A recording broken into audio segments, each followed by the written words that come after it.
நம்ம தொடர்ந்து jokes video பார்த்துட்ருக்கேன் இல்லையா, ஒரே டைலாக் தான் நான் எப்பயுமே அப்படின்னு நினைக்காதீங்க. ஜோக்கெலாம் வந்து பயங்கரமாக இருக்குது. இப்போ லேட்டஸ்ட்டு வெர்ஷனுக்கு ஏற்ற மாரி ஜோக் எடுத்து வச்சுக்கிறேன். ஃபஸ்ட்டு ஜோக்கை பார்க்கலாம். தலைவரே, ப்ளூ கிராஸ்லேருந்து நோட்டீஸ் வந்திருக்கு உங்களுக்கு. ஏன்யா கட்சிக்கு நாயாக உழைக்கிறவங்கள நீங்கள் நல்லா நடத்துறது இல்லையாமே. அப்போ கண்டிப்பாக வந்து ப்ளூ கிராஸ். அப்போ மனுஷங்க வந்து கட்சிக்காக வாட்சிங் கிடக்குறவங்களாம் நாயா? என்ன ஜோக்கு போயுது. அடுத்த ஜோக்கு பார்க்கலாம். உங்கள் ஊரில் 24 மணி நேரமும் கரண்ட்டு இருக்குன்னு சொல்கிறீங்களே, அப்புறம் ஏன் கவலைப்படுறீங்க?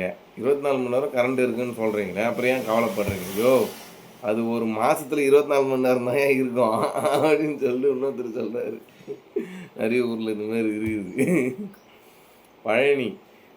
பழனி உண்டியலில் வெளிநாட்டு கரன்சிகளை யாரோ போட்டிருக்காங்களாம். பேப்பரில் போட்டிருக்கு. உண்டியிலையும் அந்நிய முதலீடு வந்துச்சுன்னு சொல்லு. ஓ, அந்த உண்டியலில் காசு போடு. பயங்கரமாக யோசிக்கிறாங்கப்பா. எப்படி தான் வேலை. வாத்தியார், கம்பராமாயணத்தை எழுதியது யார்ரா அப்படின்னு கேட்குறாரு. க்ளூ கொடுக்குறாரு. கேள்வியிலேயே பதில் இருக்குது அப்படின்னு சொல்லிட்டு. பையன், ராமர் சார் அப்படின்னு சொல்லிட்டு சொல்கிறான். வாத்தியார், கேஞ்சது கிருஷ்ணகிரி. பையன், அப்போது கிருஷ்ணர் சார். வாத்தியார், அட ராமா அப்படின்னு சொல்லிட்டு சொல்கிறாரு. பையன், அப்போ கண்டிப்பாக ராமர் தான் சார். வாத்தியார், கேள்வி உன்னாண்ட போய் ஏண்டா கேள்வி கேட்டுன்ற நிலமையும் அவருக்கு ஆகிருக்கும். இந்த மாதிரி ஸ்டூடெண்ட் இருந்தால் நம்ம எங்கன்னா போய் தேர்தல் தான் முட்டிக்கணும். அடுத்த ஜோக்கு பார்க்கலாம். ஹலோ, இது டாக்டர். உங்களுடன் நிகழ்ச்சி. நீங்கள் யார் பேசுகிறது சார்? இது டாக்டர் ஷோ. உங்களுடன் நிகழ்ச்சி. இது யார் பேசுறது கேட்குறாங்க. மேடம், நான் கொட்டம்பட்டியிலிருந்து கோவிந்தசாமி பேசுகிறேன். சொல்லுங்கள் சார், ஒழுங்காக என்ன பிரச்சனை? உங்களுக்கு என்ன பிரச்சனை அப்படின்னு சொல்லி கேட்குறாங்க. 3 நாளாக ஒரே வயிற்று வலி மேடம்.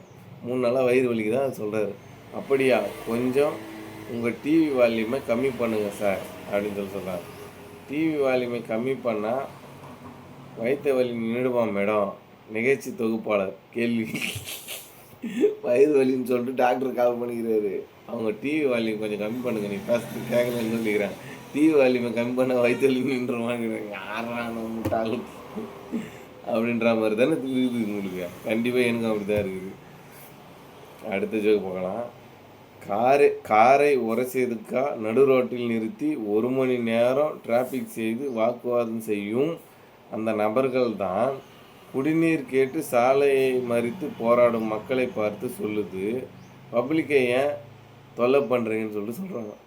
காரை லைட்டாக அப்படி உரசந்துக்கு நடு ரோட்டில் நிறுத்தி போராட்டம் பண்ணுறாங்க. உங்களுக்கு தெரியுது, குடிநீர் இல்லாமல் இருக்கிற மக்கள்கிட்ட நடு ரோட்டில் நின்று போராட்டம் பண்ணணும்னு உங்களுக்கு தெரியலையா? ஏன் டிஸ்டர்ப் பண்ணுறீங்கன்னு சொல்கிறாங்களாம் அவங்க. எப்படியாப்பட்ட மூளைக்காரங்க பாருங்கள். சுத்தமான மூளை இல்லாதவங்க உங்களுக்கு தான். கரெக்டான கேள்வி தான் இது. ஆனால் ஜோக்காக இருந்தாலும் அதில் உள்ளுக்குள்ளே ஒரு இது இருக்குது. அடுத்து நம்ம லாஸ்ட் அண்ட் ஃபைனல் ஜோக்கு பார்க்கலாம். ஏன்டா வீட்டில் இருந்து நல்ல தண்ணியில் பூரா சர்க்கரையை கலந்த? நல்ல தண்ணி பூரா ஏன்டா சர்க்கரையை கலந்த? கொசு, டெங்கு கொசு நல்ல தண்ணியில் தான் முட்டை போடுமா. அதுக்காக சர்க்கரையை கலந்துட்டா சர்க்கரை தண்ணியில் முட்டை போடாத. டெங்கு கொசு நல்ல தண்ணியில் தான் முட்டை போடுமா, சர்க்கரை தண்ணியில் முட்டை போட அப்படின்ற அர்த்தம் தான் இந்த ஜோக்கு. இதோட ஜோக் வீடியோ முடிக்க போகிறோம். Thank you to all. தொடர்ந்து சப்போர்ட் கொடுக்குற எல்லாருக்கும் தேங்க்யூ. பை.